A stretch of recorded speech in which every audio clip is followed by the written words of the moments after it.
Koblenz, the place to be.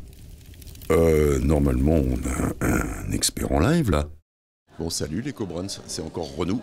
Avec Sandra Callahan. Déjà, je rêverais d'avoir un nom comme ça, Sandra Callahan. Sandra, c'est la dernière typologie de gens de Koblenz qu'on n'a pas encore interrogé au cours de ces 2 jours, les fabricants, les créateurs de jouets et qui se promènent, qui errent dans les allées du salon Koblenz. Alors, pourquoi tu viens à Koblenz avec ta marque de fabricant qui est, je crois, Gypsy Toy? C'est ça.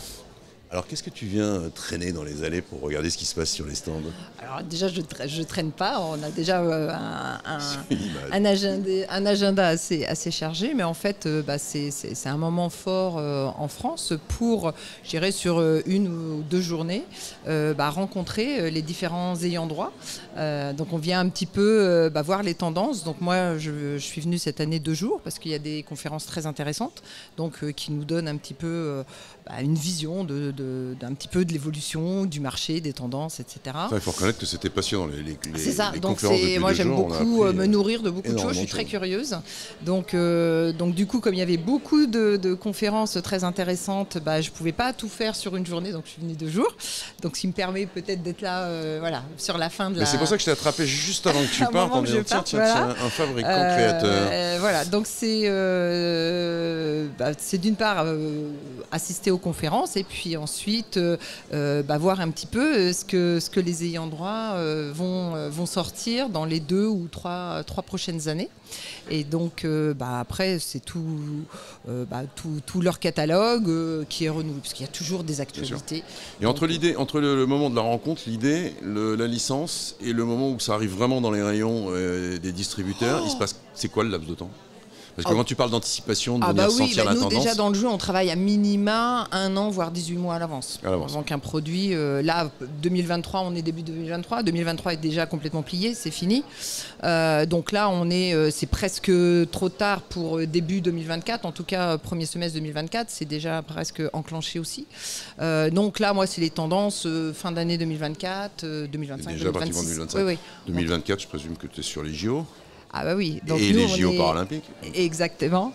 Bravo. Donc oui, donc nous tu ne veux pas être on toute seule au départ. Alors, je ne sais pas. Voilà, il y a eu un appel d'offres, alors ce qu'on appelle un appel à manifestation d'intérêt public, tout le monde pouvait y participer.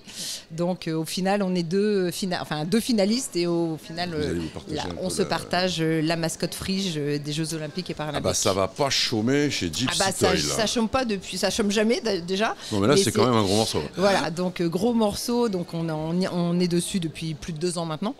Donc là, c'est vrai que ça a commencé puisque le reveal a eu lieu au mois de novembre, là où tout le monde. Ce qui a été difficile. J'ai cru voir. Voilà, ce qui a été difficile, c'est de garder secret. Parce que travailler pendant plus d'1 an, 1 an et demi sur un personnage que personne ne devait connaître, c'était assez folklorique. Même on ne pouvait pas envoyer des prototypes, il fallait aller se présenter avec les produits, il fallait même se cacher dans des salles. C'était assez drôle. Et les projections sur les volumes sont satisfaisantes. Donc aujourd'hui ça se concrétise bien. C'est vrai que ce qui a été dur, c'est qu'il a fallu que nous on fasse notre business plan sans savoir ce qu'allait être la mascotte. Donc ça a été compliqué. Vous faites un business plan qui est conséquent en vous disant 1, j'ai jamais fait d'événements sportifs, 2, à quoi va ressembler la mascotte, et 3, il faut faire un business plan très très précis par client, etc. Et par typologie, je présume, de produits, etc.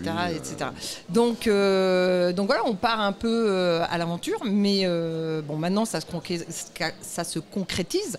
Alors ce qui est super, c'est que depuis le reveal, il y a une adhésion totale, aussi bien des Français que dans le monde.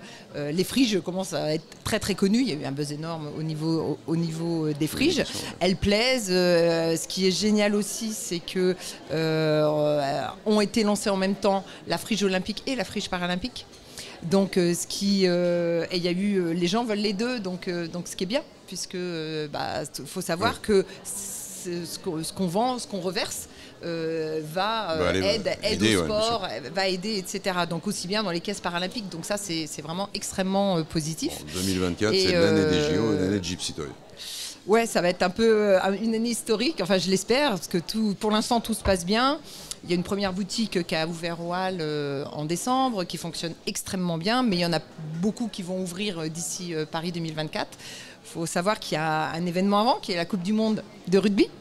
Donc il y a beaucoup d'acteurs avec qui je travaille avec les Jeux Olympiques, qui sont aussi acteurs pour la Coupe du Monde. Donc on va commencer du coup, puisque la Coupe du Monde c'est dans quelques mois. C'est un gros événement, ça a lieu aussi en France. Et là, alors il n'y a pas de mascotte pour la Coupe du Monde de rugby. En revanche, on nous a demandé de dessiner toute la gamme. Donc on a décidé toute la gamme, Sandra, merci de peluches. C'était un bon Cobrans pour toi. Ah bah oui, enfin, sauf que ces licences-là, je les ai eues il y a 1 an ou 2. Voilà. Donc là, en fait, c'est ça. Sans trahir de secret, t'as repéré des 2 ou 3 choses qui bah oui, voilà, forcément. tu vas pas me le dire. Mais je vais pas le dire. Merci Sandra, et merci Gypsy Toys. Et puis année 2024, ça va être une année extraordinaire. Merci à toi. Et merci. Cobrans, le salon incontournable, le 30 et le 31 mars, à Paris, en France, au bord de la Seine, là où il y a les JO. Enfin, vous trouverez.